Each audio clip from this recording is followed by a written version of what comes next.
అదే RTV app వార్తల్ని క్షణాల్లో చదివే అవకాశం ఉంటుంది. ఒక న్యూస్ పేపర్, ఒక టెలివిజన్ ఛానల్ మీ చేతుల్లో ఎప్పుడూ ఉంటాయి. వర్షాకాలం వచ్చిందంటే చాలు ఈ రేగిడి గ్రామస్తులు అయితే మాత్రం ప్రాణాలు అరచేతులు పెట్టుకొని బిక్కు అయితే మాత్రం జీవిస్తున్నారు.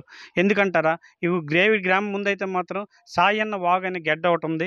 ఈ రేగిడి గ్రామం తర్వాత అయితే మాత్రం నాగవల్లి అయితే ఉంది. ముందు చూస్తే నుయ్యే, వెనక చూస్తే గొయ్యి అనే పరిస్థితి ఈ గ్రామంలో కనబడుతుంది. ఎప్పుడు వర్షాకాలం ఎక్కువైతే మాత్రం ఈ వాగులు వంకలు పెరగడంతో అయితే మాత్రం ఈ వాగు అయితే విపరీతంగా ఉధృతంగా ప్రవహిస్తుంది.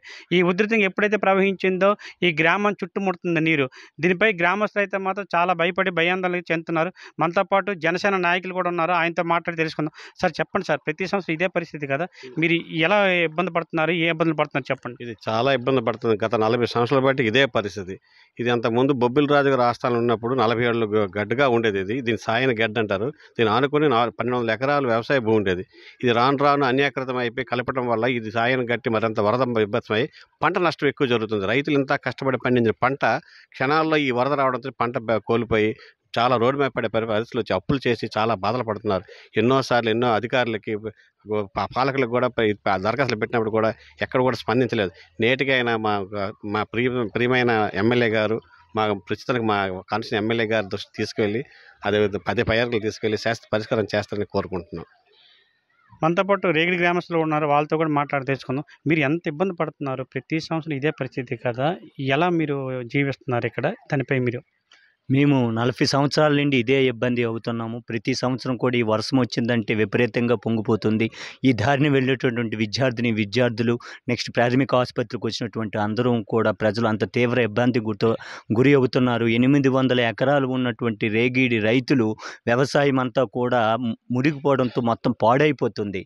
ఇకనైనా సరే ప్రభుత్వము, ఇప్పుడు ఉన్నటువంటి జనసేన నెక్స్ట్ తెలుగుదేశం, ఈ 2 ప్రభుత్వాలు కూడా మరి మా రేగిడి గ్రామానికి అండగా ఉండి ఇక్కడ వంతెన నిర్మాణం చేసి ఈ రోడ్డు హైట్ చేసి ప్రజలకు భరోసా కల్పించవలసిందిగా మరి మేము కోరుకుంటున్నాం. ఇదే మా ఆవేదన. ఇకనైనా 40 సంవత్సరాల నుండి చాలా కష్టంగా ఉంది. వర్షం వచ్చిందంటే విపరీతమైనటువంటి కష్టాలు, ఎక్కడ ఒకటి బంధు అలాగే నీటి మునగలో ఉండవలసినటువంటి పరిస్థితి ఉంది.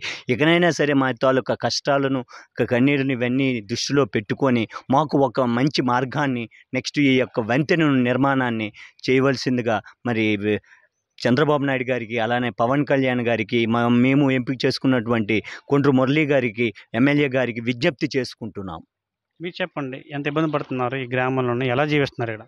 మేము ఈ గ్రామానికి చెందిన ఒక రైతుని. మాకు ఈ పంట అనేది చేతికొచ్చే టైంలో ఈ వరద రావడము, నోటుకొచ్చిన కాడ కూడిని తన్నికెళ్ళిపోయినట్టు ఈ వరద బాధితులు ఇలా తన్నికెళ్ళిపోతుండే. అలాగే ప్రతి దీనికి వచ్చి ఈ టైంలో వర్షాల కారణంగా జ్వరాలు, తగు జబ్బులు రావడంతో ఎమర్జెన్సీ కూడా వెహికల్స్ రావడం లేదు. ఉన్న ఒక్కవే ఈ బ్రిడ్జి ఒకటేని. ఈ బ్రిడ్జి రహదారి కూడా నీటి మట్టంతో అవతల రాకపోకలు నిలిచిపోవడంతో ఎమర్జెన్సీ కూడా వెళ్ళడం చేయలేకపోతున్నాం. దానికి తోడు ఈ పంట నష్టానికి కూడా ఎవరు తగు చర్యలు తీసుకోవట్లేదు. ఇప్పటి వరకు మాకు తెలిసిన ప్రభుత్వం వచ్చింది, మేము ఎన్నుకునే ఎమ్మెల్యే గారు వచ్చారు. ఇప్పటికైనా మారుతుందని ఆకాంక్షిస్తున్నాం. ఇక్కడైతే మాత్రం వాగు అయితే ఎప్పుడు పొంగిందో, ఇక్కడున్న పిహెచ్సి సంబంధించి అయితే మాత్రం ఈ హెల్త్ ఆఫీసులు మాత్రం వెహికల్స్ ఊరు చివర పెట్టేసి అయితే మాత్రం నడువులోతు నీటిలో ఇక్కడికి వచ్చి అయితే మాత్రం ఈ హాస్పిటల్కి అయితే వస్తున్నారు. వాళ్ళు కూడా మనతో పాటు ఉన్నారు. ఎంత ఇబ్బంది పడుతున్నారు వాళ్ళతో కూడా మాట్లాడి తెలుసుకున్నాం. సార్ చెప్పండి, ప్రతి సంవత్సరం ఇదే పరిస్థితి కదా, మీరు ఈ ఆరోగ్య కేంద్రం రావాలంటే ఎంత ఇబ్బంది పడుతున్నారు? మేము గత 5 సంవత్సరాల నుంచి పనిచేస్తున్నాండి ప్రాథమిక ఆరోగ్య కేంద్రంలో. ప్రతి సంవత్సరం కూడా వర్షాలు వస్తే ఒక ముడుకుడు నీటిలో పైన ఒక 4 అడుగులు నీటిలో నడుచుకొని రావాల్సి వస్తుంది. 2 కిలోమీటర్లు నడుచుకొని రావాల్సి వస్తుంది. పేషెంట్లు కూడా రావాలన్నా చాలా ఇబ్బంది పడుతున్నారండి. గర్భిణీ స్త్రీలు కానీ, ఎవరైనా అనారోగ్యంతో బాధపడుతున్న వాళ్ళు కానీ రావాలంటే ఇబ్బంది పడుతున్నారు. 108 రావాలన్నా కష్టంగా ఉందన్నమాట. అందుకు ఇప్పటికైనా ప్రభుత్వం దీని మీద స్పందించి తగు చర్యలు తీసుకుంటుందని మేము ఆశిస్తున్నాం. ఇది చూస్తే కనుక అయితే మాత్రం ఈ 2 రోజులు స్కూల్ సెలవులు అవడంతో అయితే మాత్రం పిల్లలు అయితే సేఫ్ అని చెప్పుకోవచ్చు.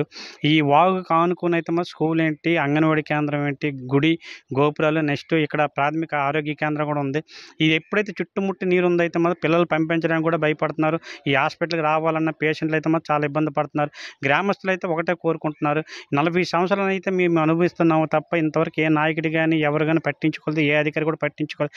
ఇప్పటికైనా ఈ వంతిని ఎత్తు చేసి రోడ్ని విజ్ఞప్తి చేసి ఇటు వాగు నుంచి అటు నాగావళి నుంచి కరకట్టు వేసి మాకు రక్షించాలని చెప్పేసి అయితే గ్రామస్తులు అయితే కోరుకుంటున్నారు. ఇది ఇక్కడ పరిస్థితి. రేగిడి గ్రామం నుంచి రాజా నియోజకవర్గం, ఉమ్మడి శ్రీకాకుళం జిల్లా. సురేష్. మరిన్ని వీడియోస్ కోసం ఛానల్ ని సబ్స్క్రైబ్ చేయండి. లేటెస్ట్ అప్డేట్స్ కోసం వాట్సాప్ ఛానల్ ని ఫాలో చేయండి. అండ్ లింక్ డిస్క్రిప్షన్ లో ఉంది.